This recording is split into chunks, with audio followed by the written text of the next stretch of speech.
नमस्कार मेरे प्यारे दोस्तों, मेरे चैनल स्कैरी कॉर्नर में आपका स्वागत करता हूं।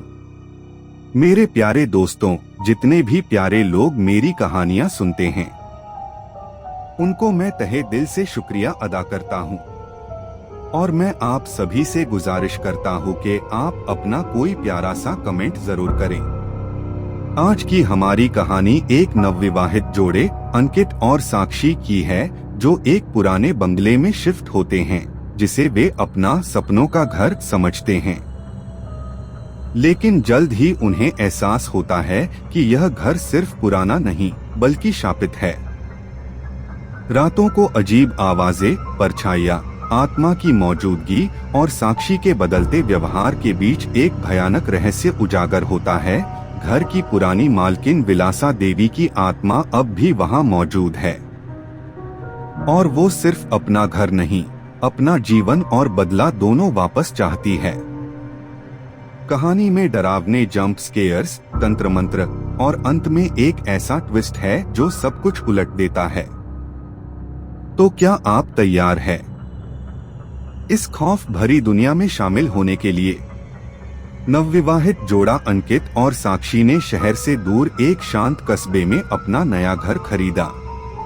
यह एक पुराना लेकिन खूबसूरत बंगला था, जिसे देखकर उन्हें पहली नजर में ही प्यार हो गया था। सस्ते दाम में इतना बड़ा घर मिलने पर लोग कहते रहे, इतनी बड़ी डील में कुछ तो गड़बड़ होगी, लेकिन अंकित ने ध्यान नहीं दिया। घर का नाम था शांति निकेतन, लेकिन उसके अंदर की हवा में एक अजीब सी खामोशी थी, जैसे दीवारें कुछ कहना चाहती हों। शिफ्टिंग के बाद थके हुए दोनों रात को जल्दी सो गए। साक्षी की नींद आधी रात को टूटी, जब उसे ऐसा लगा जैसे कोई उसके कमरे में चल रहा हो। वह उठकर बैठी और देखा, सब कुछ सामान्य था। लेकिन तभी टक टक टक लकड़ी की छत से धीमी आवाज आने लगी। साक्षी ने अंकित को उठाया। सुनो, ये आवाज कैसी है? पुराना घर है, आवाजें तो आती होंगी, अंकित ने अनमने अंदाज में कहा और फिर से सो गया। सुबह जब वे नीचे नाश्ता करने आए तो देखा कि रसोई में जो दीवार पर पुरानी तस्वीरें टंगी थीं, उनमें से एक फर्श पर गिरी हुई थी। वह तस्वीर एक औरत की थी, जिसकी आंखें ऐसी लगती थीं जैसे तुम्हें घूर रही हों। साक्षी ने तस्वीर उठाकर वापस टांगी, लेकिन जब उसने दीवार छुई, उसे ऐसा महसूस हुआ जैसे किसी ने उसकी उंगलियां जकड़ ली हों। एक ठंडी बर्फ सी पकड़। कुछ नहीं, मैं शायद थक गई हूँ, साक्षी बुदबुदाई। शाम को जब साक्षी सब्जियां लेने निकली तो पास की बूढ़ी औरत ने रोका, बिटिया, उस घर में संभल के रहना, वहां शांति नहीं अशांति है। क्या मतलब? साक्षी ने पूछा। जिस औरत की तस्वीर है वहां, वो इस घर की मालकिन थी। मरने के बाद भी यहां से नहीं गई। रात को जब वे सोने गए, कमरे की लाइट बार बार जलने बुझने लगी। तभी अलमारी अपने आप खुल गई और अंदर से आई सड़ी हुई मांस की गंध। और फिर बिस्तर के नीचे से किसी के रेंगने की आवाज आई। घर से जा। ओ! अंकित ने तुरंत टॉर्च जलाई, लेकिन नीचे कुछ नहीं था।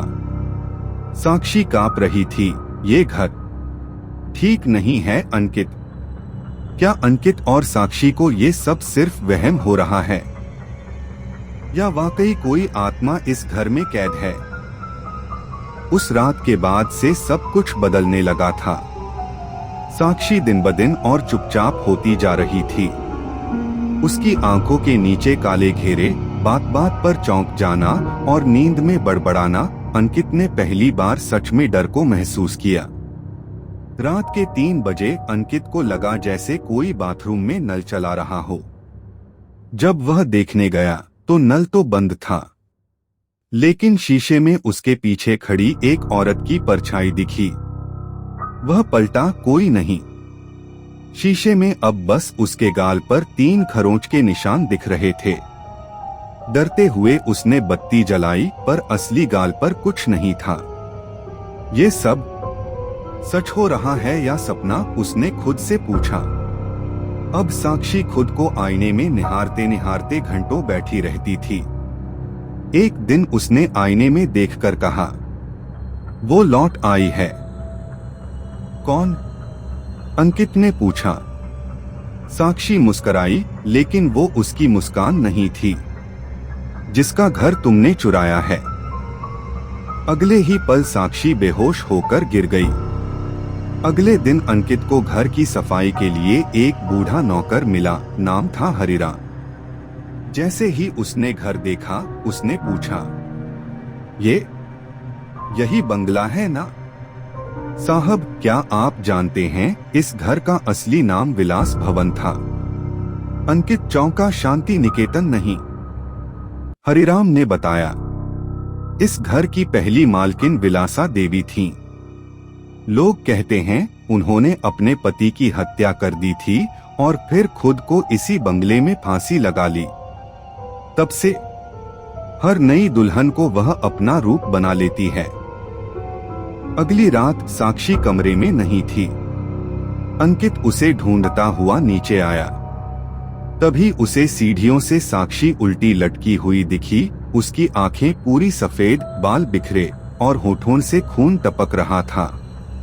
अंकित ने डर से आंखें बंद की और जब खोली, साक्षी सामने खड़ी थी, सामान्य, जैसे कुछ हुआ ही न हो।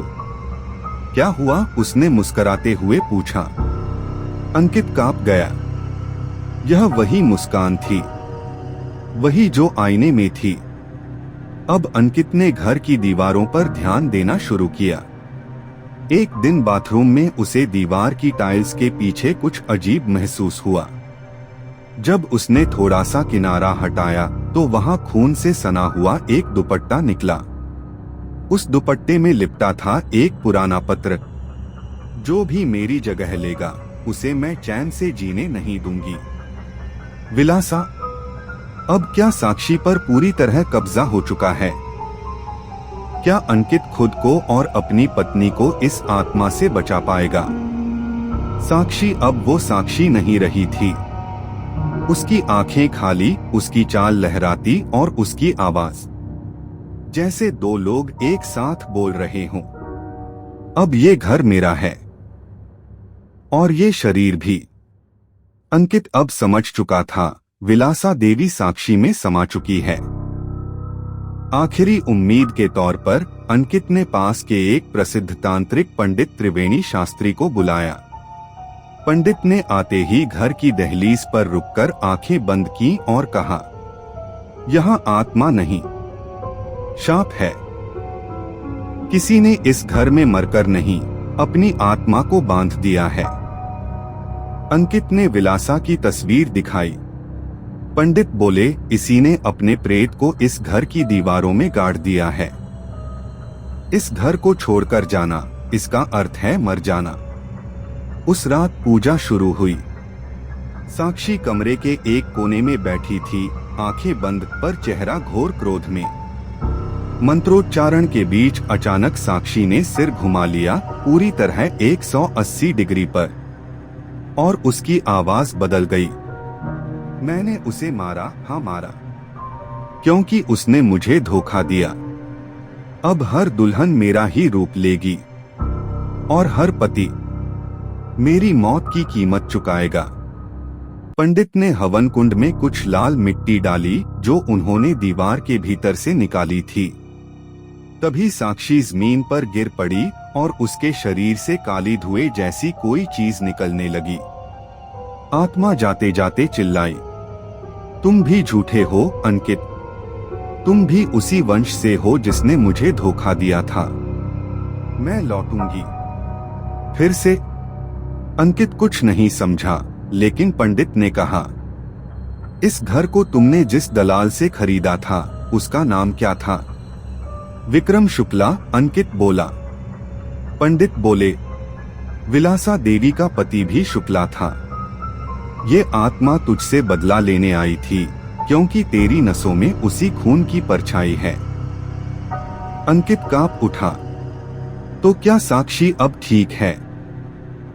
कुछ हफ्तों बाद सब सामान्य लग रहा था। अंकित और साक्षी शहर लौट आए थे। एक रात अंकित बिस्तर पर लेटे लेटे सोने ही वाला था कि साक्षी ने धीरे से उसके कान में फुसफुसाया, अब कोई शरीर नहीं छीनना पड़ेगा, अब मैं खुद ही उसकी बन चुकी हूँ। अंकित ने देखा साक्षी के होठों पर वही पुरानी विलासा वाली मुस्कान थी और फिर वही आवाज, अब तुम कहीं नहीं जा सकते। पति देव। तो मेरे प्यारे दोस्तों, कैसी लगी आपको ये कहानी? मैं आशा करता हूँ कि आप सबने ये कहानी आखिर तक सुनी होगी। जिन लोगों ने भी ये कहानी आखिर तक सुनी है, उन सभी का मैं तहे दिल से शुक्रिया अदा करता हूँ और आपसे गुजारिश करता हूँ कि आप इस कहानी के बारे में अपनी कीमती राय जरूर दें और आपको इस कहानी के कौन से भाग में सबसे ज्यादा डर लगा ये भी बताएं। और यदि आपके पास भी कोई कहानी है या फिर आपके किसी दोस्त या फिर रिश्तेदार को कोई ऐसा पारलौकिक अनुभव हुआ हो तो कृपया उसे मेरे साथ शेयर करें डिस्क्रिप्शन में दिए गए ईमेल आईडी पर, और मैं आपसे वादा करता हूं कि आपकी बताई गई कहानी को अपने चैनल पर जरूर शेयर करूंगा। और आपसे मैं फिर वही निवेदन करता हूं कि कृपया आप इस चैनल को सब्सक्राइब जरूर कर ले, ताकि जब भी मैं कोई नई कहानी अपने चैनल पर शेयर करूं, आपको उसका नोटिफिकेशन जरूर मिले और आप मेरी आने वाली सभी रोचक और डरावनी कहानी को सुन सके। मिलते हैं अगली कहानी पर। God bless you.